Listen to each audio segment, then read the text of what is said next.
Hola, bienvenidos al canal de divulgación científica y tecnológica de la ciencia de Jaun. Imagina que te encuentran el pulgar y deciden que es tu cuerno nasal. No, no es el inicio de una comedia absurda, es paleontología del siglo XIX. Los primeros dinosaurios reconstruidos parecían una mezcla entre Godzilla con artritis, un dragón medieval y una iguana malhumorada que se había peleado con la gravedad. Durante décadas, los científicos, con más imaginación que fósiles, trataron de recomponer criaturas extintas como si fueran puzzles sin caja, sin instrucciones, y con piezas de otro juego.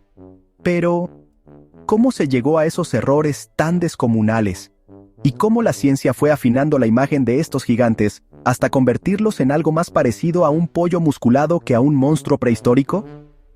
En este vídeo de la ciencia de Jaun, vamos a recorrer los momentos más delirantes, sorprendentes y fascinantes de la paleontología temprana.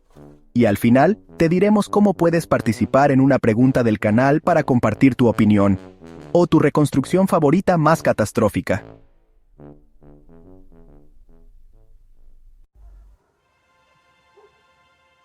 El caso del cuerno perdido del iguanodón. Imagina que alguien encuentra tu esqueleto dentro de 1000 años. Ve tu pulgar, no sabe qué es, y decide que va en tu frente como si fueras una especie de unicornio cansado. Eso fue, más o menos, lo que pasó con el iguanodón. En 1822, un matrimonio inglés encuentra unos dientes gigantescos en una cantera. Richard Owen, una de las figuras más reconocidas de la época, los bautiza como pertenecientes a un dinosaurio, aunque ese término aún ni existía. Cuando más huesos aparecen, entre ellos una gran garra, los investigadores, con toda la seriedad científica del momento, deciden que debe ir en la nariz. Sí, el pobre iguanodón acaba con un cuerno en la cara que no le corresponde. Un rinoceronte de Parque Jurásico, versión beta. Años después se descubre que esa garra nasal era en realidad el pulgar. Un pulgar enorme, sí, pero un pulgar. ¿Resultado? Una de las reconstrucciones más épicamente equivocadas de la historia de la ciencia. Pero, ojo, no es solo divertido.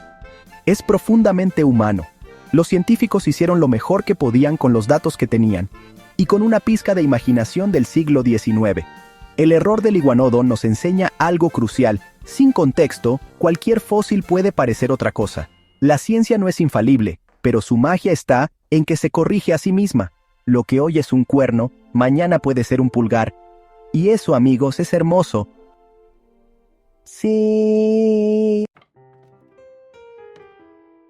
Megalosaurus, el lagarto arrastrado.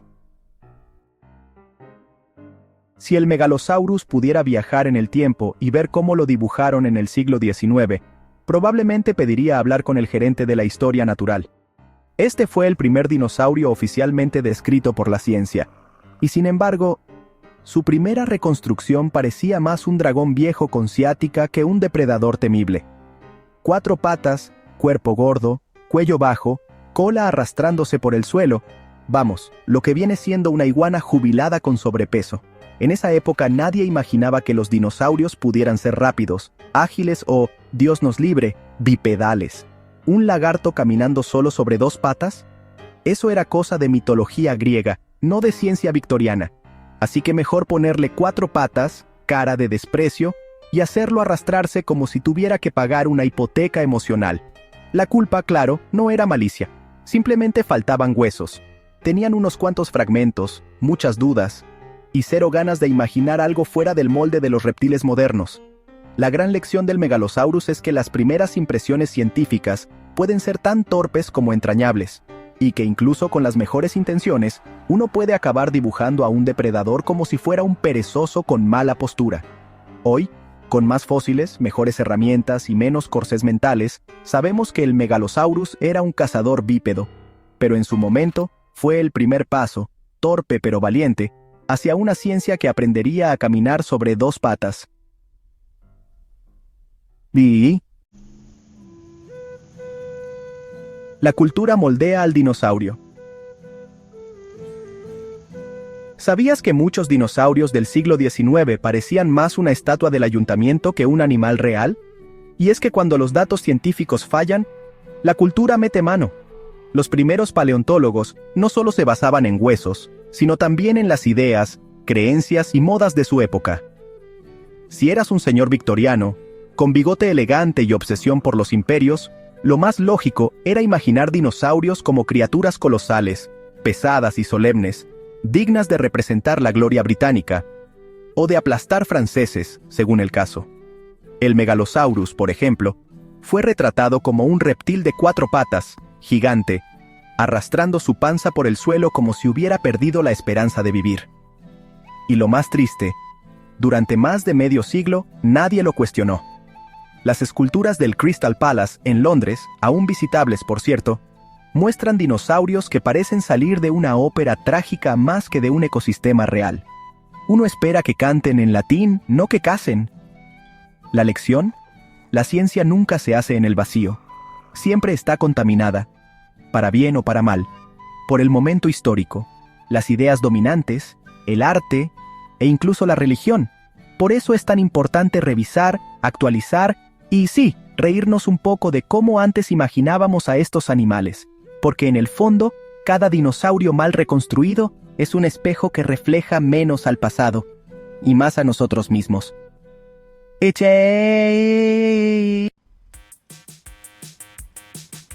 Cuando la tecnología despierta a los huesos.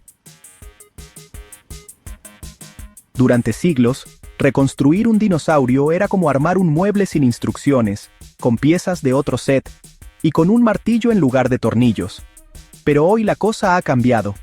Los científicos ya no se basan en intuiciones decimonónicas, ni en escultores con delirios mitológicos. Ahora tienen escáneres 3D, simulaciones biomecánicas, Iowa que predice musculatura, y programas que modelan cómo se movería un velociraptor si corriese por el pasillo de tu casa. Spoiler, es más ágil que tú en lunes por la mañana. Por ejemplo, gracias a técnicas de reconstrucción digital, hemos descubierto que muchos dinosaurios no eran reptiles grises y tristes, sino que tenían plumas, colores vivos y hasta comportamientos sociales complejos. Algunos eran más parecidos a un pollo hiperactivo que a un lagarto aplastado. También podemos estudiar cómo respiraban, cómo cazaban e incluso cómo se apareaban. Aunque bueno, ese último tema genera más memes que papers. ¿La lección? La tecnología no solo mejora la ciencia, la transforma. Lo que antes eran conjeturas esculpidas en piedra, hoy son modelos dinámicos basados en datos. Y eso es lo hermoso. Donde antes solo había huesos y polvo, ahora hay movimiento, vida y una verdad más precisa. Porque la ciencia, cuando se apoya en la tecnología, no revive monstruos, reconstruye parientes. Entienda.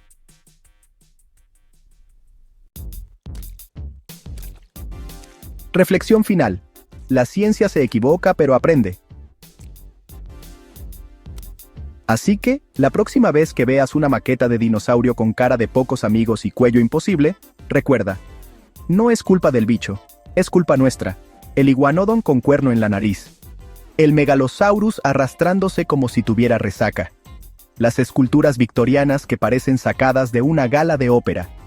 Todos ellos son testigos de una verdad fundamental. La ciencia se equivoca, pero también aprende. Hoy, gracias a la tecnología, la paleontología ha dejado de ser una adivinanza artística para convertirse en una danza precisa entre datos, simulaciones y fósiles. Y lo mejor es que esa danza continúa. Porque incluso los huesos del pasado, cuando los miramos con ojos del futuro, nos siguen contando nuevas historias. Pero ahora te toca a ti. Dinos, ¿cuál de estos errores científicos te ha parecido más divertido, más impactante o más humano? Puedes responder a la pregunta relacionada con este vídeo haciendo clic en el enlace que encontrarás aquí arriba o en la descripción. Y si te ha gustado esta visita a los dinosaurios mal reconstruidos, no olvides suscribirte, darle al like y seguir explorando con nosotros el lado más curioso, sorprendente y, a veces, desternillante de la ciencia. Porque aquí, en la ciencia de Jaun, los monstruos del pasado son solo el prólogo de los descubrimientos del mañana. Hasta pronto.